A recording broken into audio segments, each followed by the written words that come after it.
Taxi Seguro Ejecutivo.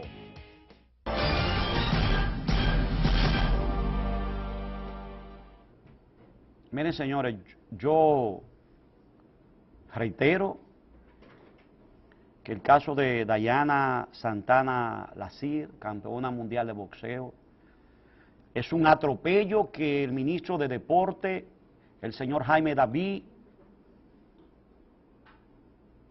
ha hecho contra la mujer dominicana. Es contra la mujer, contra el deporte. Eso no tiene 7,000 pesos la campeona mundial de boxeo. Es para que usted vea, señor Danilo Medina.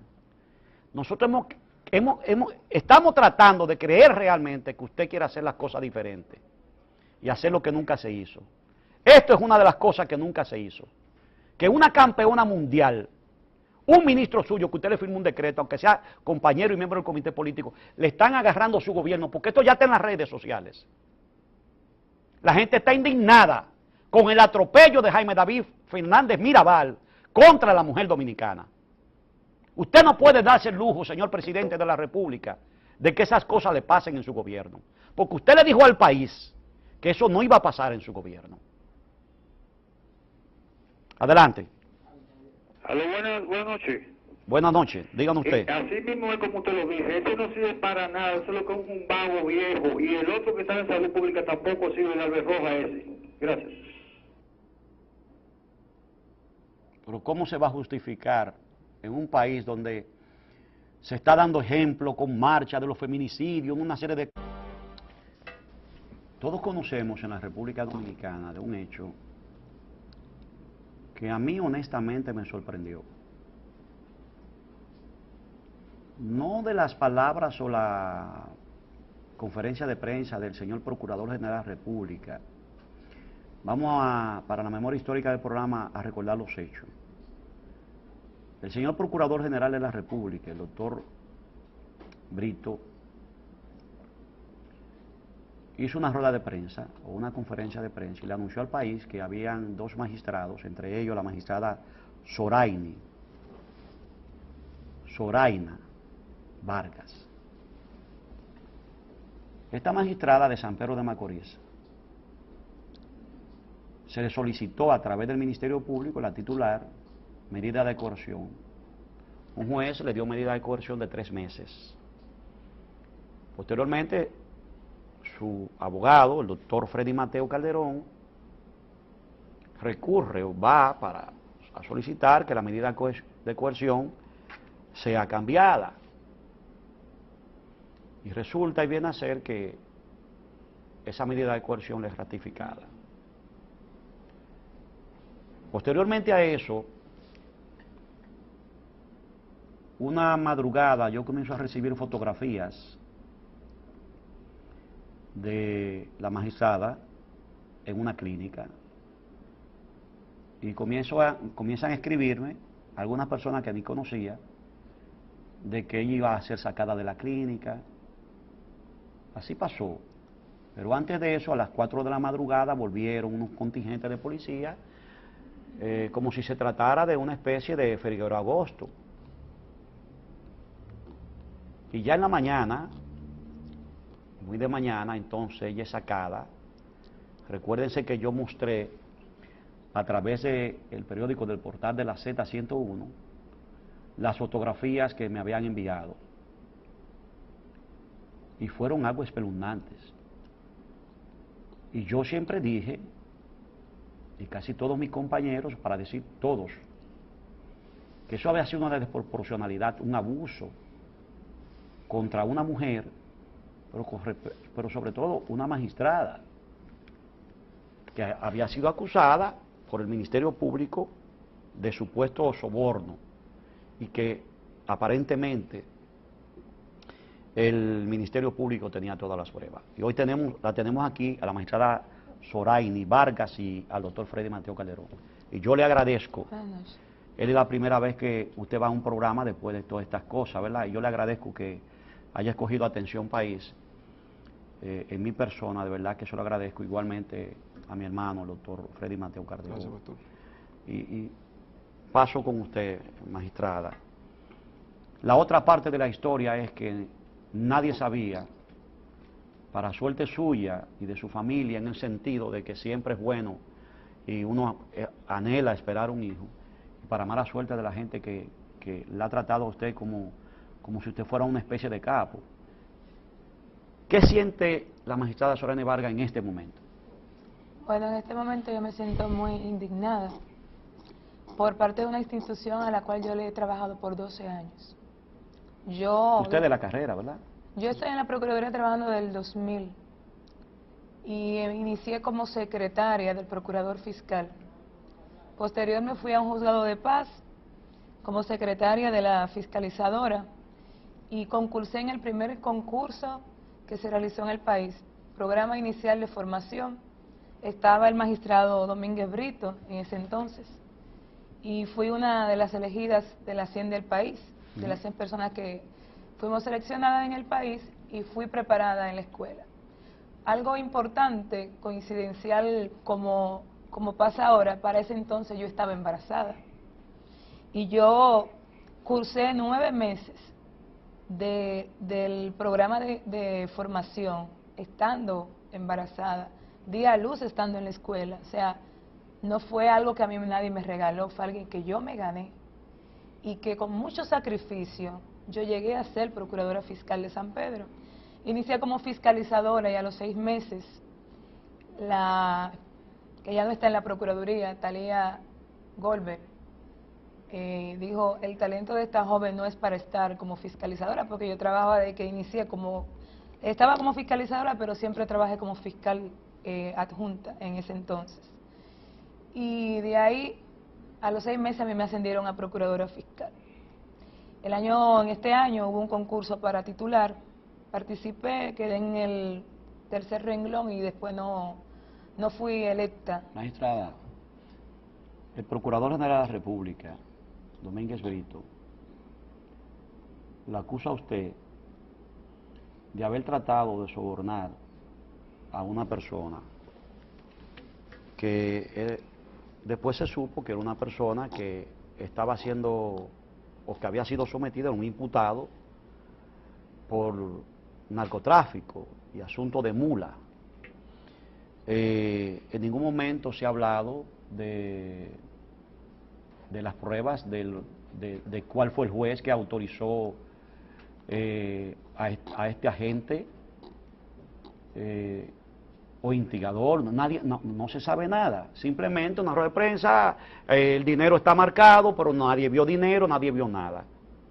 Va a haber un juicio y en ese juicio se supone que tendrán que aportarse las pruebas. Claro. ¿Qué usted tiene que decir con respecto a ese tema? Bueno, yo le voy a explicar que el día 30 de octubre de este año, nosotros, el modelo de gestión de fiscalías, específicamente de San Pedro de Macorís, trabajamos por semanas.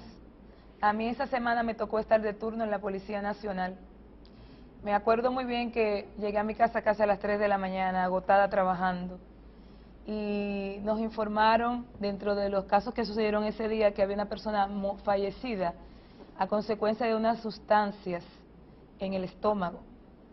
Cuando nos dirigimos al Hospital Centro Médico UCE, me encontré con los agentes de la DNCD y me explicaron que ellos entendían que presuntamente habían unas sustancias en el estómago de ese ciudadano. Y de ahí empezamos la investigación. Esa misma noche, madrugada, fuimos a la casa del joven, ahí nos encontramos con su hermana, nos entregó el pasaporte. El joven había salido el día 28 de octubre, pero su mamá, como lo estaban usando como mula, le había puesto un impedimento de entrada y el joven fue devuelto. Entonces, al ser devuelto en el migración, llegó a su casa con las sustancias en el estómago. Entonces, ¿qué pasa acá? Ya obviando esa parte, ¿usted sometió a esa persona? Sí, porque había la novia refiere que cuando él estaba, la novia del fallecido dice que cuando él estaba en estado agónico, había una persona y 2 en un vehículo fuera que trataron de darle sus enema, darle bebidos, y que la sacaron y él se llamó al hospital y no lo dejaron ir, lo dejaron morir. Claro. Entonces de ahí la Policía Nacional, específicamente el Departamento de Inteligencia Policial, un teniente llamado IPRE me informa que tienen informaciones de quién es la persona que tiene esa banda Y organizada. usted entonces lo apresan y lo someten. Solicitamos la Y orden. esa es la persona que supuestamente Ese testigo. es el testigo, o vamos a decir, el denunciante, investigador bajo como reserva, Supuesta víctima. que es el que establece el 372, me imagino, ¿verdad? No hay autorización para eso. Doctor, usted conoce el expediente. No, el dedillo. El 372 establece el investigador bajo reserva y hay un procedimiento que establece que eso debe hacerse frente a un juez, la solicitud, y que posteriormente el informe de lo que pasó allí. Se supone que a esta altura del juego ustedes deben tener esas documentaciones. Pastor, yo he venido quejándome las escasas veces que asiento a los llamados a la prensa, que no me gusta un perfil bajo, de que el señor Procurador General de la República ha sido utilizado, lo han puesto a hablar mentira. Y voy a entrar en disenso con usted en el sentido de que yo no pienso que habrá juicio.